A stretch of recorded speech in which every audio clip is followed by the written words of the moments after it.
Salut à tous. Donc on se retrouve pour la dernière partie pour le nid de Mémessor.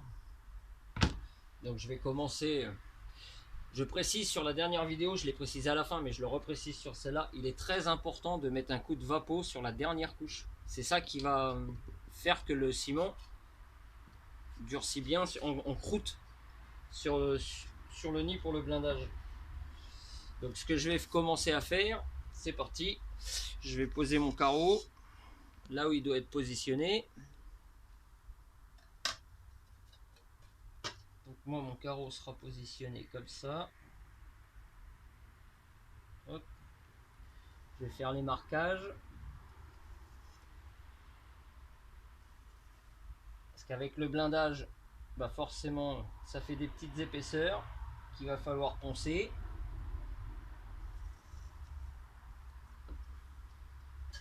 Voilà. Pour que ça donne ça. Je fais juste l'encadrement et comme on peut voir avec le blindage, ça fait des petites épaisseurs. Donc pour poncer ça droit, en fait, je prends juste une cale de bois, je mets du papier de verre dessus avec 2 agrafes et ça me fait une très bonne cale à poncer qui est bien droite. Donc je vais faire tous mes bords. On va le prendre ce côté-là.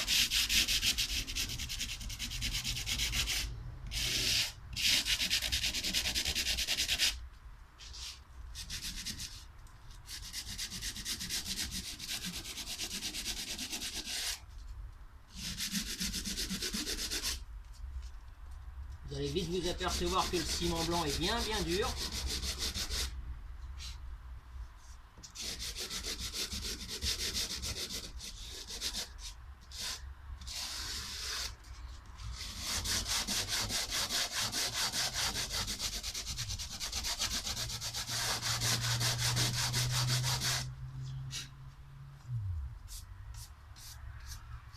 Ça permet d'enlever toutes les grosses épaisseurs qui pourraient gêner le carreau.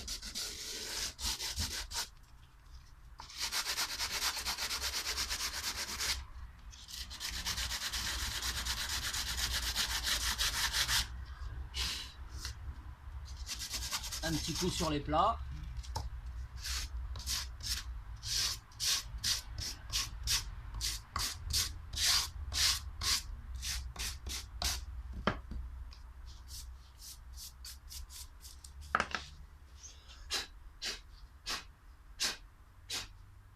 Voilà, ça soit propre. Après on met le carreau, voir. Voilà. Déjà il n'y a pas forcément trop de jours. Parce que s'il y a un minimum de jours, l'émesseur le bouche avec des fibres de pissenlit ou avec des morceaux de graines. Mais ça fait tout de suite moins propre sur la façade du nid. Donc.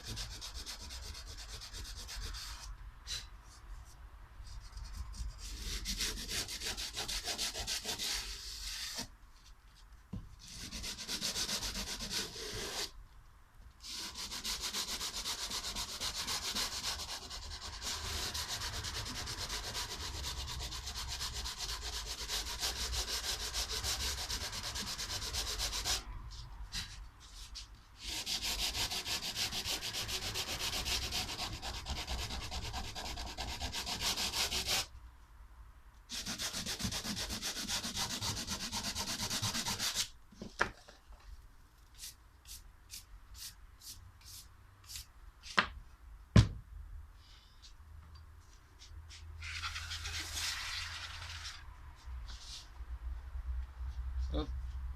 On fait le test avec le carreau. Voilà.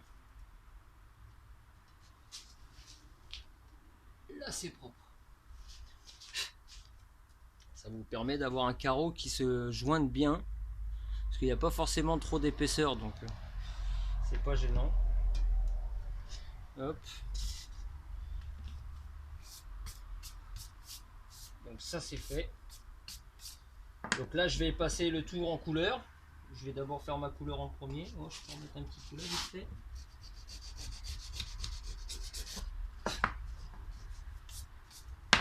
Et comme on peut voir avec la cale, ça enlève bien les pâtés. Encore là, il y en a même encore un petit peu.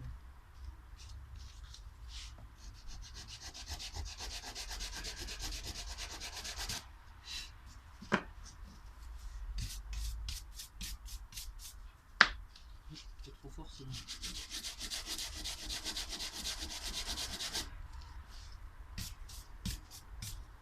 Voilà.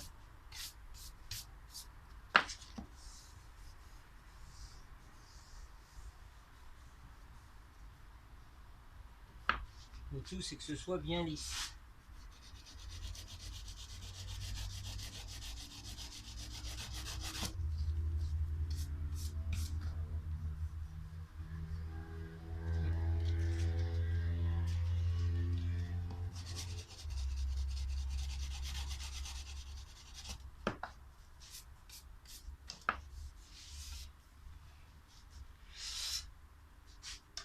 Hop.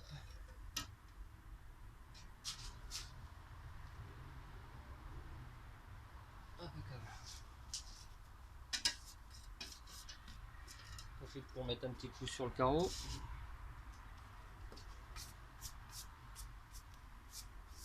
Voilà. Donc après, on peut le laisser blanc. Moi, je vais le mettre en couleur. Hein. Après, le seul truc que je peux pas faire, c'est vous dire ce que j'utilise pour la couleur. La boulette. Surtout que j'en ai pas 50 000 des produits comme ça. Je sais pas si je vais pouvoir en avoir. Chercher le sopalin.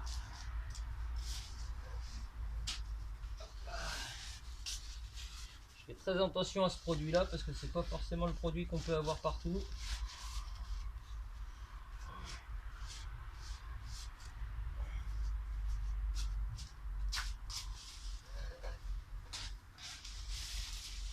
C'est ce qui fait un peu ma marque de fabrique justement. Ça va, c'est le papier de verre qu'a pris. Et le papier de verre, ça, j'en manque pas. Donc je le mets vite fait en couleur. Je vais faire ça en rapide. Et puis bah, je vous reprends après pour la fixation du carreau. Chose qui intéresse vraiment tout le monde vu ce que j'ai compris. A tout de suite.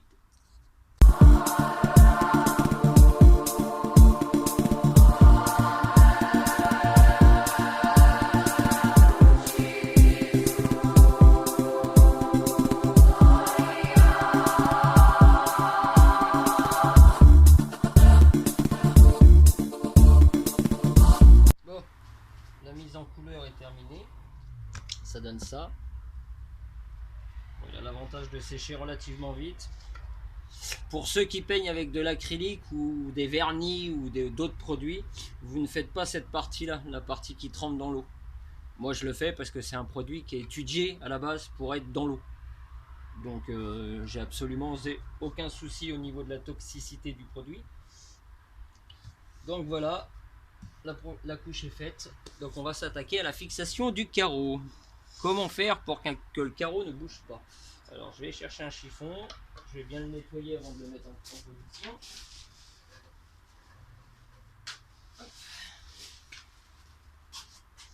Mais surtout avec de l'acrylique, n'allez pas vous amuser à peindre les pieds. On ne sait jamais quel acrylique est utilisé. Hein. Ils mettent tellement de merde dans tous les produits maintenant. On voit qu'il fait froid, il y a de la buée. Hop. Voilà. Je mets mon carreau à sa place. Un petit peu plus haut là pour pouvoir faire un joint. Et le secret, c'est qu'avant de mettre de la colle chaude, j'utilise ça. Des toutes petites épingles qu'on se sert à la base pour fixer les paillettes sur les boules en polystyrène. On trouve ça dans les trucs de déco pour les enfants. C'est pas forcément excessif. Hein. Créartiste. C'est des toutes petites épingles. Donc en fait, ce que je fais, c'est que je fixe tout le tour de mon carreau avec ces fameuses épingles. Hop, je la mets debout.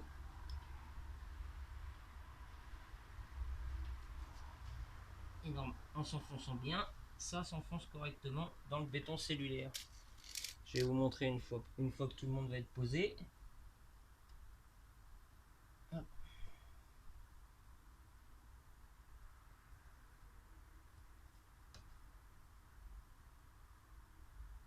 Hop. Faisant gaffe de ne pas casser votre carreau. Faites attention quand même, ça reste du verre.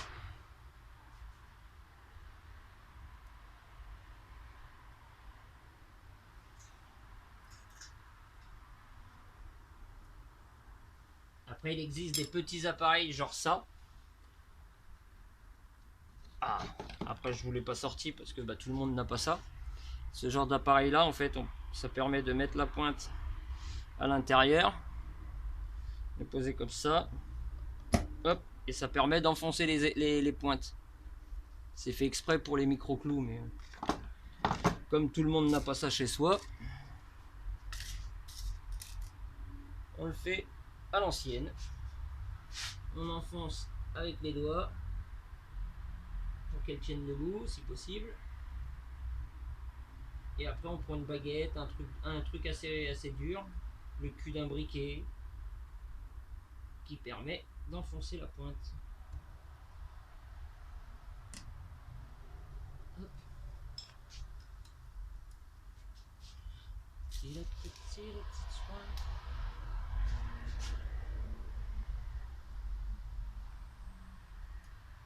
Bien sûr, plus la pointe est petite, mieux c'est. Hein. La petite en diamètre, hein, pas en longueur. En longueur, celle-là, c'est de la... Attendez, je fixe celle-là et je vous dis ça tout de suite.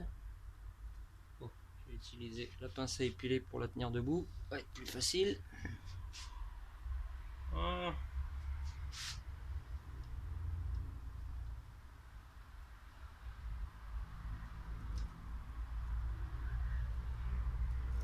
Essayons pour casser le carreau. Faites attention surtout de ne pas fissurer votre carreau en serrant trop les pointes. Hein. Parce que déjà avec 4 pointes déjà le carreau tient. Bon après j'en mets toujours en sécurité un peu partout. Hein. Hop, on va à la bonne place.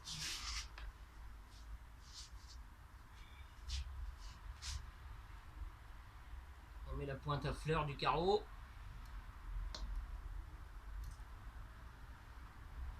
Hop.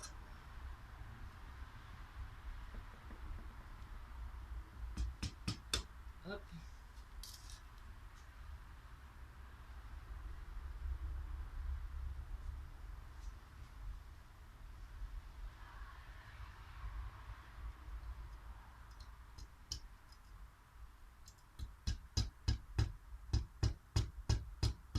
Vous passez la couche de ciment. Le ciment, lui, il a durci. Et après, on enfonce délicatement sa petite pointe.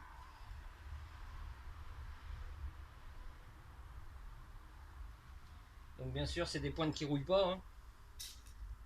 Donc celle-là, comme je vous disais, c'est de la 13 mm. Donc là, j'en ai 2 ici, 2 là, 2 là. Je vais en mettre 2 ici.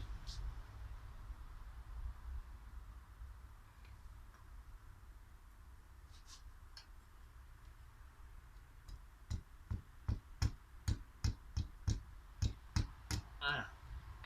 Le plus dur, c'est de traverser la couche de ciment. Au moins, ça prouve que le blindage est bien fait.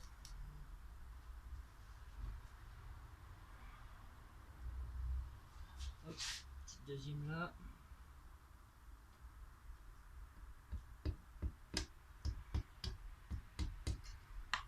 Donc, restez toujours prudent, hein, les pointes au bord du verre, faut bien faire gaffe, faut bien avoir le coup de patte. Et là, le carreau bouge déjà plus. Voilà ce que ça donne en fait. C'est vraiment de la toute petite pointe que je mets à fleur de carreau. Et déjà avec... Ah, celle-là est mal enfoncée.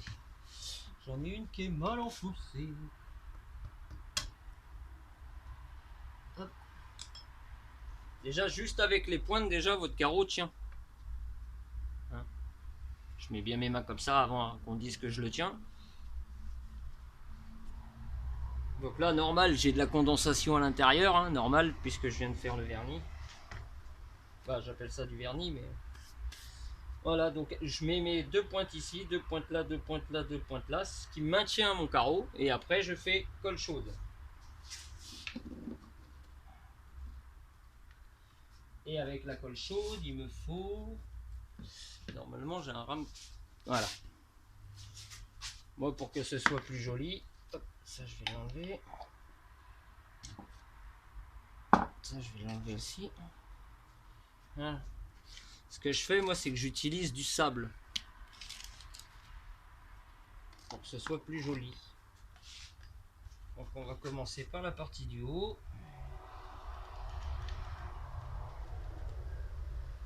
En recouvrant bien les pointes.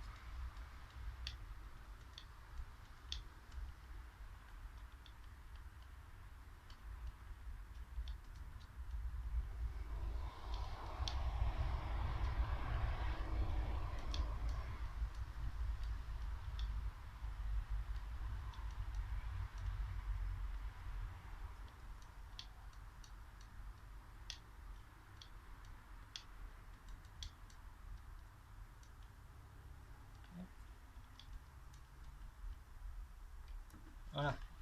Dès que j'ai fait ma longueur, je saupoudre de sable et j'appuie bien pour que ça aille se jointer le long du carreau.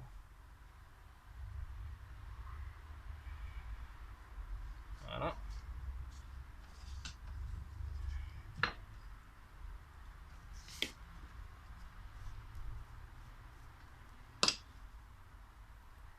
Ouais, là, ça a, vu la température, ça a pris avant que le sable colle dessus.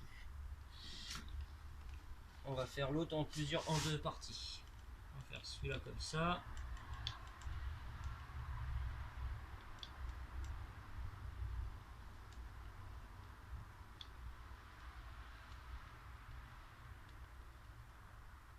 Hop.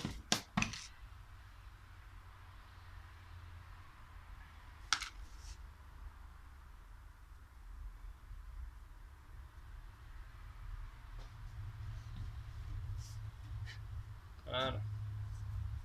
En fait, ça donne un joint qui est beaucoup plus esthétique que de la colle chaude toute seule.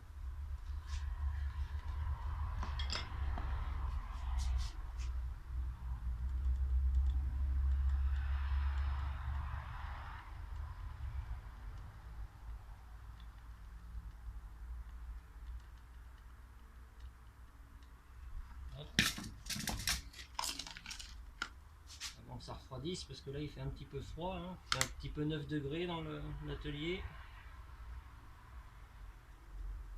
Hop.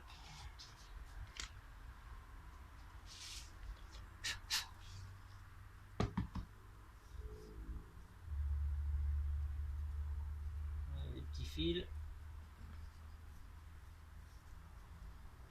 Les têtes de pointe qui restent encore visibles, je remettrai juste un point de colle après avec un coup de sable. Et on ne verra plus rien. Voilà. Beaucoup se demandaient comment j'avais collé mon carreau, bah, c'est pas forcément bien compliqué, hein.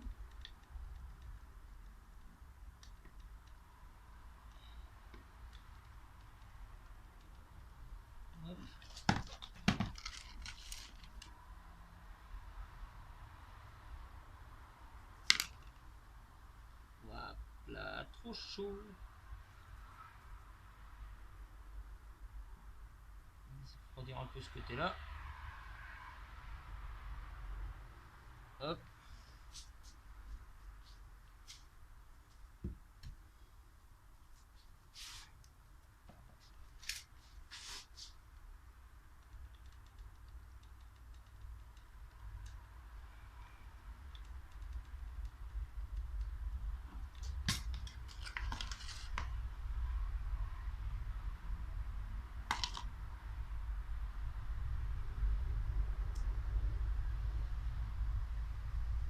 Hop.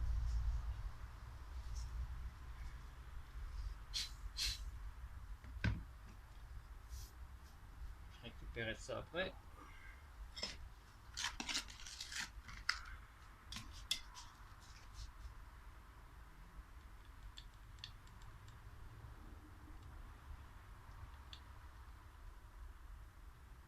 pour ceux qui pensent que la colle chaude est toxique, malgré que ça ne l'est pas, comme vous pouvez le voir, les fourmis n'ont pas accès. Donc déjà, il n'y a pas de souci de toxicité ou de creusage puisqu'elles n'y ont pas accès.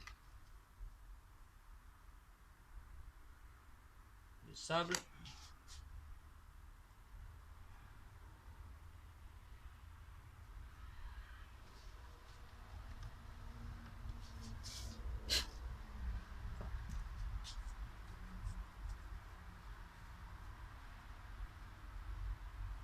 Voilà.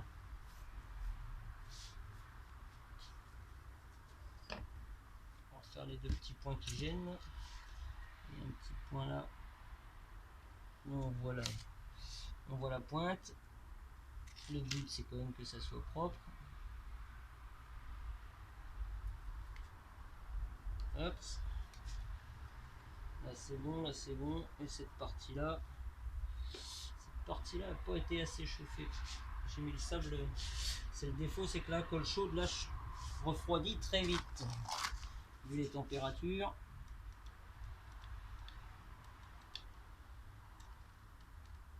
On va remettre un petit coup là.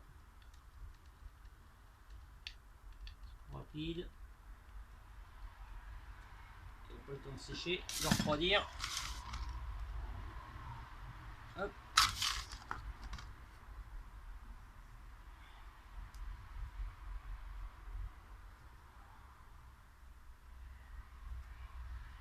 Je sable toutes mes colles chaudes sur la plupart de mes nids, c'est de la colle chaude sablée.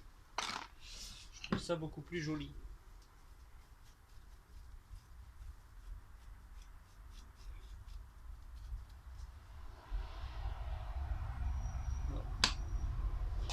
Je vais avoir un briquet qui traîne quelque part.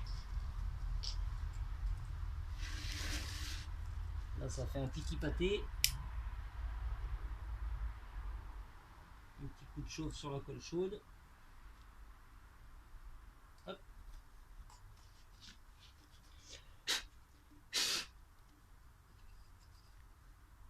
Petit point de colle chaude qui gêne.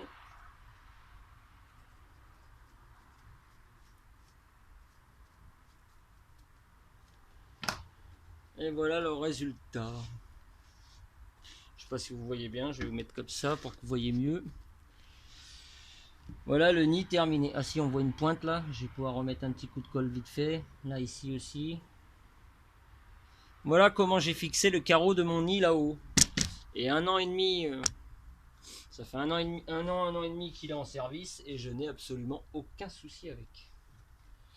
Donc maintenant, il n'y a plus qu'à attendre. Je vais attendre peut-être demain ou après-demain. Je vais attendre demain ou après-demain et puis je filmerai la connexion de ce nid-là avec les fourmis dedans. Bon, bah là, on voit que j'ai mis un petit peu épais de colle. Mais par contre, ça fait des carreaux qui ne bougent pas et qui ne bougent pas non plus dans le temps. Parce que même si la colle avait à jouer, il y a toujours les pointes. Donc ça ne bouge vraiment pas. Bah, de toute façon, vous avez tous vu mon nid de l'atelier, du labo. Donc voilà, le secret n'était pas forcément très compliqué. Les petites pointes, ça change le tout. Donc j'ai hâte de brancher ça et puis de voir mes messors évoluer dedans. Et pour la suite, bah, j'aurai juste à mettre un bac genre comme ça, qui restera toujours avec de l'eau. J'attends qu'il se vide et qu'il sèche. Et une fois que c'est vide, eh ben, je remets de l'eau. Jusqu'à peu près, je sais pas, je dois mettre 1,5 cm, 2 cm d'eau tout le temps. Et je suis tranquille pendant 15 jours, 3 semaines, des fois 1 mois. Ça dépend de la température et de la sécheresse de la pièce. Donc voilà pour la dernière partie. J'espère que ça va vous plaire, qu'il y en a qui vont s'y mettre. J'ai hâte de voir des gens se mettre à faire la même chose. C'est fait pour. Et puis bah, je vous remercie à tous de me suivre. Allez, bisous.